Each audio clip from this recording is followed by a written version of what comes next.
Super Saravana stores.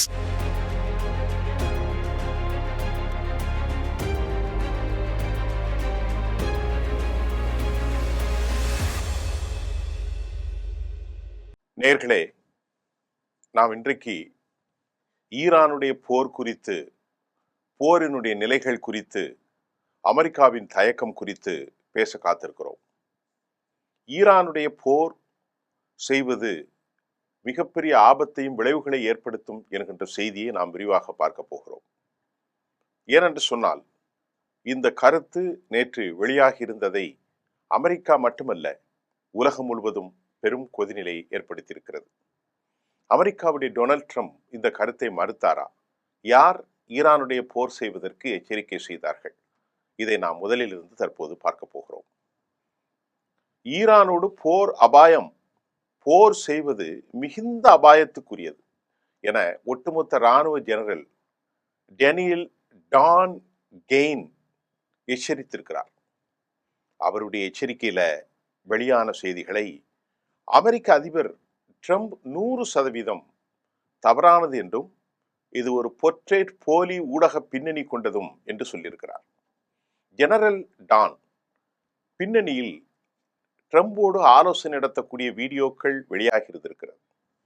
அந்த வீடியோவில் அமெரிக்க ஜனாதிபதி டொனால்ட் ட்ரம்பும் கூட்டு தளபதிகளின் தலைவர், அதாவது அமெரிக்காவினுடைய இராணுவ ஜெனரல் டேவிட் டான் கெயின். எப்ப நடந்தது இந்த கூட்டம்? ஜனவரி 3 2026 அன்று அமெரிக்காவினுடைய புளோரிடாவின் பாம் பீச்சில் உள்ள மார்க் அலேவ்கோவில் அவர் பேசிய இந்த பேச்சு தான் தற்போது உருவெடுத்திருக்கிறது. அவருடைய கருத்துக்கள் என்ன தெரியுமா? அமெரிக்கா போர்ல ஈடுபட்டா பெரும் தோல்வியை சந்திக்கும், அமெரிக்கா பெரும் இழப்பை ஏற்படுத்தும். அப்படி என்ன சொன்னாரு டான் கெயின் அப்படின்னு நாம இப்ப பார்ப்போம். நீண்டகால மோதலில் சிக்கிக் கொள்வது அமெரிக்காவுக்கு பெரிய அளவுல உயிர் இழப்புகளை ஏற்படுவதற்கான சாத்தியக்கூறுகள் உட்பட ஈரானை தாக்கும் போது தொடர் அபாயங்கள் குறித்தும் அமெரிக்காவுடைய இந்த கூட்டு தளபதிகளின் தலைவரான ஜெனரல் டேவிட் டான் கான் எச்சரித்ததாக ஊடக அறிக்கைகளை குறித்து உலகம் முழுவதும் செய்திகள் வெளியானது. அமெரிக்க ஜனாதிபதி ஷாக் ஆயிட்டார். ஏன்னா அவருடைய நாட்டில் இராணுவத்தை தலைமையாக்கக்கூடிய ஒரு கூட்டுப்படை தளபதியே அமெரிக்கா போர் செய்தால் தோற்றுவிடும் என்றும், அமெரிக்கா வலிமை இல்லை என்றும், நீண்டகால போருக்கு ஆயுதங்கள் இல்லை என்றும் சொன்னால் அது ஆபத்து தான். இப்போ இன்றைக்கு புதன்கிழமை, நேற்று முன்தினம் திங்கட்கிழமை தனது ட்ரூத் எக்ஸ்தல பதிவில் அமெரிக்க அதிபர் டொனால்ட் ட்ரம்ப் அதுக்கு பதில் அளிக்கிறார். என்ன சொல்றார் அப்படின்னு பார்ப்போம். திங்களன்று ஒரு சமூக ஊடக பதிவில் அவருடைய பதில்கள் எப்படி இருக்கிறது? அதாவதுங்க, அமெரிக்காவுடைய இராணுவ தாக்குதல் ஜனாதிபதி அச்சுறுத்தி உள்ளதாகவும், ஈரான் போரை எளிதில் வெல்ல முடியும் என்றும் கெயின் நம்புகிறார் என்றும் அவர் சொல்கிறார். அதுக்கு பதில் சொன்ன அவர் என்ன சொல்றாருன்னா, கெயின் நீங்க நினைக்கிற மாதிரி இல்லை, அவர் பேசிய வீடியோ வெளியே வந்துருச்சு, ஈரானோடு போர் செஞ்சா ரொம்ப ஆபத்து, உயிர் பலி வந்துடும், நம்மள்கிட்ட வல்லமை இல்லைன்னு சொல்லிட்டார். இவர் அதை சப்பை கட்டி இல்ல டேனியல் டான் கெயின் அவ்வாறு சொல்லவில்லை, அவர் உறுதியாக இருக்கிறார், இதெல்லாம் ஒரு fake message, it's a portrait அப்படிங்கிறத சித்தரிக்கப்பட்டது அப்படின்னு சொல்லிட்டார். அமெரிக்காவுடைய உத்தரவு 2/3 ஈரான் பேச்சுவார்த்தைக்கு தயாராக இருக்கிறதா? அடுத்து வாஷிங்டன் போஸ்ட்ல என்ன செய்தி வந்திருக்கிறது? வாஷிங்டன் போஸ்ட் ஒரு செய்தியை வெளியிடுறாங்க. எப்ப? லாஸ்ட் வீக், கடந்த வாரம். அவர் தான் வாஷிங்டன் போஸ்டுடைய செய்தி நான் உங்களுக்கு சொல்றேன். ஒரு சந்திப்புல ட்ரம்ப்கிட்ட தான் டேவிட் டான் கெயின் ஒரு ரிப்போர்ட் கொடுக்கிறார். அந்த ரிப்போர்ட்ல வெடிமருந்துகள் நம்மள்கிட்ட ரொம்ப கம்மியா இருக்கு, பிராந்திய நட்பு நாடுகளின் ஆதரவும் நமக்கு இல்லை, அமெரிக்காவின் தாக்குதல் ஏற்பட்டால், அமெரிக்கா ஈரானை தாக்குதல் ஏற்பட்டால் ஈரான் மிகப்பெரிய பதிலடியை கொடுக்கும், இது அமெரிக்க முயற்சிகளுக்கு பெரிய இடையூறை ஏற்படுத்தும் என்றும் சொல்கிறார் டேவிட் டான்கெயின். ஏவுகணை பாதுகாப்பு அமைப்புகள் பயன்படுத்தப்பட்ட உள்பட அமெரிக்க ஆயுத களஞ்சியங்கள், அமெரிக்காவிட்ட இருக்கக்கூடிய ஏவுகணைகளோ, அமெரிக்காவிட்ட இருக்கக்கூடிய மோனிசன்ஸ் குண்டுகளோ ரொம்பவே நம்மகிட்ட கம்மியா இருக்குங்க. ஏன்னா நாம இஸ்ரேலுக்கும் உக்ரைனுக்கும் நட்பு நாடுகளுக்கு ஆதரவாக ஏராளமானதை பயன்படுத்துவதன் மூலமாக நம்மிடத்தில் இப்பொழுது இல்லை. அதாவது ஈரானை எடுத்து போர் செய்வதற்கான ஆயுதங்கள் இல்லை. எந்த ஒரு ஈரானுடைய பிரச்சாரத்தின் அளவு, அதன் உள்ளார்ந்த சிக்கலான பல விஷயங்கள் அமெரிக்காவுக்கு பெரிய உயிரிழப்பை தான் ஏற்படுத்தும். அதனால போர் வேணாம் அப்படின்னு கெயின் தனது கவலைகளை எழுப்பியுள்ளதாக வாஷிங்டன் போஸ்ட் செய்தி வெளியிட்டிருக்கிறாங்க. எந்த ஏரியாவில் பேசுனாங்கன்னு சொல்லிட்டேன். இந்த விஷயத்துல உள் விவாதங்களை நன்கு அறிந்த ஒரு நபரை வாஷிங்டன் போஸ்ட் கோடிட்டு டேவிட் கெயினுடைய விஷயம் கன்ஃபார்ம் என்று சொல்லியிருக்கிறது. ஆனா இந்த பிரச்சனை டிசென்ட் வந்துருச்சு. ஒரு கருத்து மாற்றம் வந்தோடனே அந்த கூட்டுப்படை தளபதிகள் மொத்த மத்திய தலைமை தளபதி டான் கெயின் அலுவலகம் வாஷிங்டன் போஸ்ட் கட்டுரைக்கு பதில் கொடுக்கறாங்க. என்ன பதில் கொடுக்கறாங்க? அமெரிக்காவினுடைய பாதுகாப்பு முடிவுகளை, அதை நான் சொல்லலன்னு கூட சொல்லல, நேரடியா நான் அப்படி சொல்லலன்னே அவர் சொல்லல. அவர் என்ன சொல்றார் பாருங்க. அமெரிக்காவினுடைய பாதுகாப்பு முடிவுகளை எடுக்கக்கூடிய உரிமை சிவிலியன் தலைவர்களுக்கு, அதாவது டொனால்ட் ட்ரம்ப் போன்ற தலைவர்களுக்கு உண்டு. இதுல பலவிதமான இராணுவ விருப்பங்களையும் அடுத்து செகண்ட் கிரேட் ஒப்பீனியன்களையும் பரிசீலனிக்கக்கூடிய தொடர்புடைய தாக்கங்கள் மற்றும் அபாயங்களை வழங்கும் பணி அவருக்கு இருக்கு அப்படின்னு சொல்லிட்டாங்க. நாங்க சொல்லலன்னு சொல்லலைங்க. எப்படி சொல்றாங்க? வாஷிங்டன் போஸ்ட் செய்திக்கு பதிலளித்த டான்கெயினுடைய விஷயம், சிவிலியன் தலைவர்கள்னா முடிவெடுக்கக்கூடிய பொறுப்புல அமெரிக்க அதிபர் தான் இருக்கார்.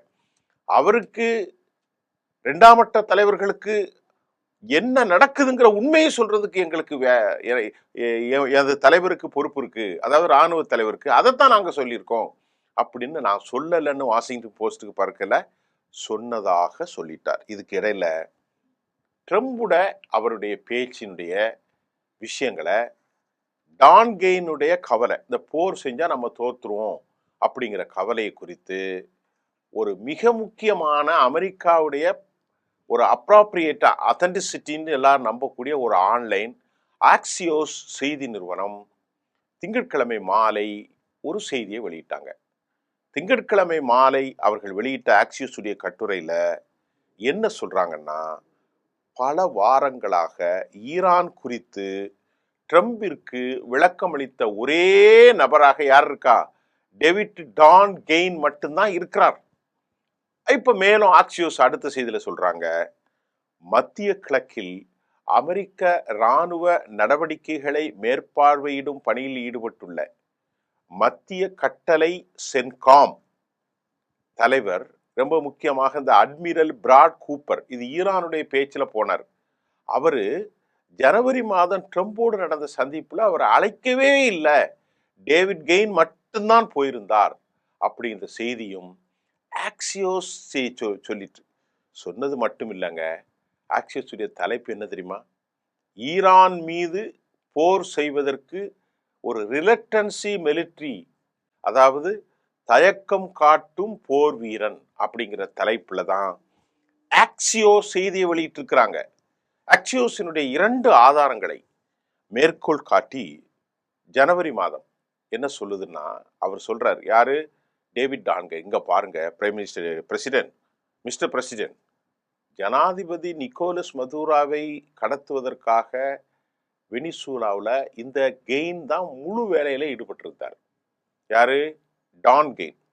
அப்ப அவர் சொல்றாரு, அதாவது நாம வெனிசுலாவில் நிக்கோலஸ் மதுராவை ஆபரேஷன் வேறு, ஈரானுடைய ஆபரேஷன் வேறு. ஈரானை சுற்றியுள்ள விஷயம் ரொம்ப ஆபத்தானது, ரொம்ப எச்சரிக்கையாக செயல்படணும், போர் செய்வது தவிர்க்கப்படணும் அப்படின்னு அவர் சுட்டி காட்டியதாகவும், அதைத்தான் ஈரான் மீது அவருடைய அச்சமும் பயமும் இருப்பதாக ஆக்சியோசிஸ் தனது செய்தியில் சொல்லி காட்டுகிறது.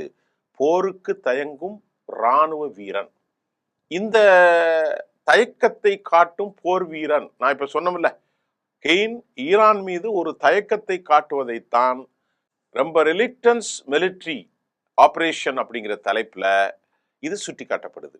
அடுத்து, ஈரானில் ஒரு பெரிய நடவடிக்கை பங்குகள் அதிகமாக இருந்ததாகவும், அப்படி இருப்பதாகவும், அந்த சிக்கலில் அமெரிக்காவுக்கு பெரிய அளவில் உயிர் சேதம் ஏற்படும் என்றும் டான் கெயின் கருதுகிறார் என்று அமெரிக்க நிர்வாகத்தில் உயர்மட்ட கூட்டங்களுக்கு தெரிந்த 2 ஆதாரங்களை ஆக்சியோஸ் சுட்டி காட்டிருக்கு. இப்போ இதைத்தான் போலி செய்தி ஊடகங்கள் ஆக்சியோஸோ வாஷிங்டன் போஸ்டோ பதிலடி கொடுப்பதை என்ன சொல்றார்? டேனியல் கெயின் சொன்னதை ஈரானோடு போருக்கு செல்வதற்கு தவறாக இருக்கிறார் என்று பொதுவான பரப்புரை செய்துகிறார்கள். இதை பத்தி ட்ரம்ப் கடுமையான காட்டத்துல சொல்றார். அவருடைய பதிவை நாங்க படிக்கிறோம். அந்த பதிவில் அவர் சொல்றாரு, Trump wrote that Cain is a great fighter and represented the most powerful the military anywhere in the world. He has not spoken of not doing Iran or even the fact-limited strike that I have been reading about. He only knows one thing, how to win, and if he is told to do so, he will be leading the peak. என்ன சொல்றாருன்னா, அவரை பொறுத்தவரை ஒரு தயக்கமற்ற தலைவர். அவர் தப்பா நினைக்காதீங்க, அவர் போரில் எப்படி வெற்றி பெறுவது என்பதை மட்டும்தான் பேசிக் கொண்டிருக்கிறாரே அல்லாமல் இந்த போலி செய்தியாளர்கள் சொல்வது, அவர் சொல்ற கருத்து எதுவுமே கிடையாது அப்படின்ட்டு அமெரிக்க அதிபர் சொல்லியிருக்கிறார். அடுத்து அவருடைய கோபம், I am the one that make the decision. தீர்மானத்தை எடுக்கிறவன் நான் தான் ஐயா. I would rather have a deal than not, but if you don't make a deal, it will be very bad day. For that's the country, and very sadly, it's the people, because they are the great and wonderful, and something like this should never have happened to them. என்ன சொல்றாரு தெரியுமா? பொறுப்புல இருக்கிறவன் எதை செய்யணும், எதை செய்யக்கூடாது, இதெல்லாம் என்னுடைய அதிகாரத்துக்கு உள்ளானது. அவங்கிட்ட சமாதானத்துக்கு போறது அல்லது கையை விடுவது ஒரு பெரிய கேவலம், ஒரு பெரிய இழிவு அப்படின்னு கீழே விழுந்து மீசையில் மண் ஒட்டாமல் அவர் பேசுகிறார். I am the only, நான் மட்டும்தான் முடிவுகளை எடுக்கக்கூடிய அதிகாரத்தில் இருக்கிறார். Make the decision. இப்ப வேற யாரும் கிடையாது, யாருமே அந்த முடிவு எடுக்க மாட்டார். அப்படி இருந்தால் அது எப்படி இருக்கும் தெரியுமா? It will be a very bad day. எதுக்கு? ஒட்டுமொத்த அமெரிக்காவுக்கும். Are the great and wonderful and something like this should never have happen to them. சரி, அடுத்து ஈரான்கிட்ட உள்ள விவகாரங்களை எல்லாம் அவர் சொல்லிட்டார். ஈரானை எதுவும் செய்ய வேண்டாம் என்று அவர் பேசவில்லை. இப்போ மறுபடியும் என்ன சொல்றாருன்னா, இந்த மாதிரி போலி வரையறுக்கப்பட்ட தாக்குதல்கள் பற்றி கூட அவர் பேசல. பொய் சொல்றதே தானே இவருக்கு வழக்கம். அவருக்கு ஒரு விஷயம் மட்டும் தெரியும். எப்படின்னா, யார் இவர் சொல்றார்? Donald Trump. கெயினுக்கு ஒரே ஒரு விஷயம் தாங்க தெரியும், போரை நடத்துறது எப்படி, வெற்றி பெறுவது எப்படி.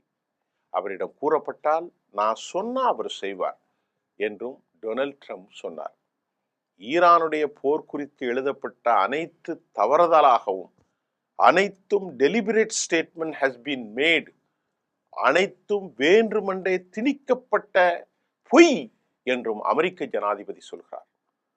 ட்ரம்ப் பல வாரங்களாகவே ஈரானை தாக்குதலுக்கு ரொம்ப திட்டமிட்டிருக்கிறார். இதனால பிராந்தியத்தில் குழப்பத்தையும் மோதலையும் பரப்பக்கூடிய ஒரு சாத்தியமான போருக்கு தயாராவதற்கு மத்திய கிழக்கில் பெரிய அளவிலான அமெரிக்க படைகள் நிறுத்தப்பட்டிருக்கிறது. ஈரான் அமெரிக்காவிற்கு சிறிதளவு வெளிப்படையான அச்சுறுத்தலை அளிக்கிறது. தூண்டுதல் இல்லாத தாக்குதல் சர்வதேச சட்டத்தை மீறும் இவனுடைய நடவடிக்கைன்னு ஈரான் கடும் எச்சரிக்கை தெரிவித்திருக்கிற நேரத்தில் பேச்சுவார்த்தைக்கு வரலாம். ஆனால் ஈரானுடைய கண்டிஷன், அதுக்கு முன்னாடி அணுசக்தி என்ரிச்மெண்ட், பலிஸ்டிக்ஸ் ஏவுகணைகள், பிராந்திய பிரதிநிதிகளுக்கான ஆதரவு, அதாவது பிராக்சிகளின் ஆதரவு, அமெரிக்காவின் தொடர்ச்சியான அதிகபட்ச கோரிக்கைகள் இதெல்லாம் நாங்கள் ஏற்றுக்கொள்ளவே மாட்டோம். இன்றைக்கும் தெளிவாக சொல்கிறது. வாஷிங்டன் பல கோரிக்கைகளை வைத்த போதும் அவற்றை மறுத்துவிட்டார்கள் என ஆய்வாளர்கள் குறிப்பிட்டார்கள். ஈரான் இதுக்கு என்ன சொல்றாங்கன்னா, நேற்று மட்டுப்படுத்தப்பட்ட தாக்குதல், அமெரிக்கா இப்ப போர் செய்ய தராயில லைட்டா தட்டிட்டு ஓடிடலான்னு பாக்குறாங்க. எந்த தாக்குதல் நடந்தாலும் எங்கள் மீது நடந்த கடும் தாக்குதலுக்கு கடுமையான எதிர்வினை இருக்கும். ஈரானுடைய செய்தி தொடர்பாளர் யார் சொல்றா? இஸ்மாயில் பாகவி கடும் எச்சரிக்கை. ஏப்பா, தாக்குதல்னா தாக்குதல் தான். அது என்ன மட்டுப்படுத்தப்பட்ட தாக்குதல்?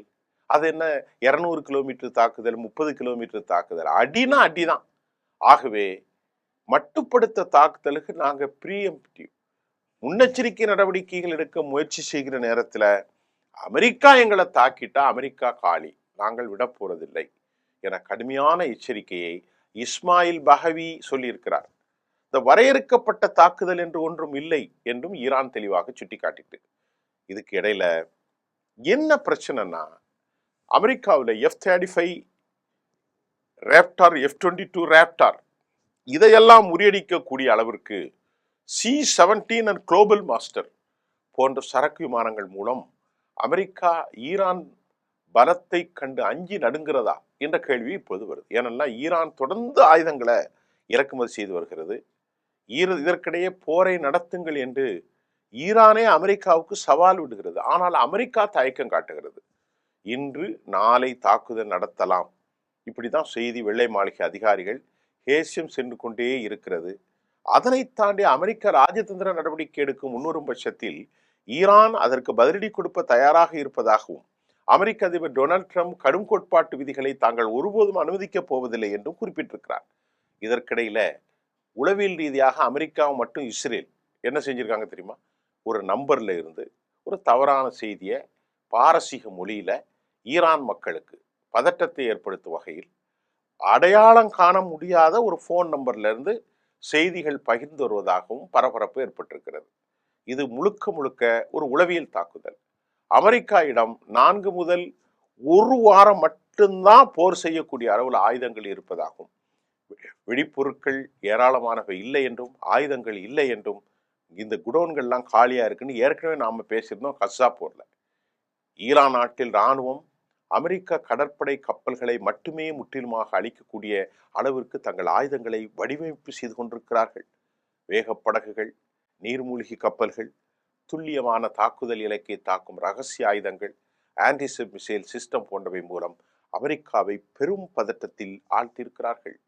ஈரான் கடல் பிராந்தியங்களில் தங்கள் நிலைகளை உறுதிப்பட வைத்திருக்கிறது.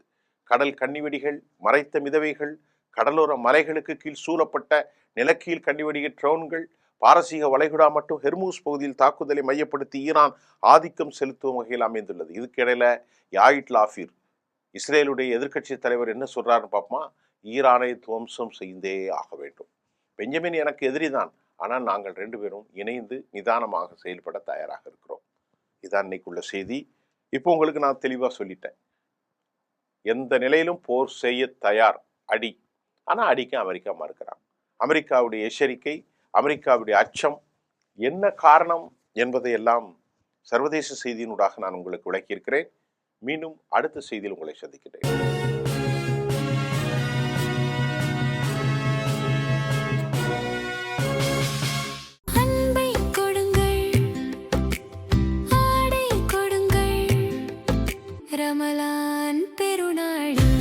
Super Sarvana Stores.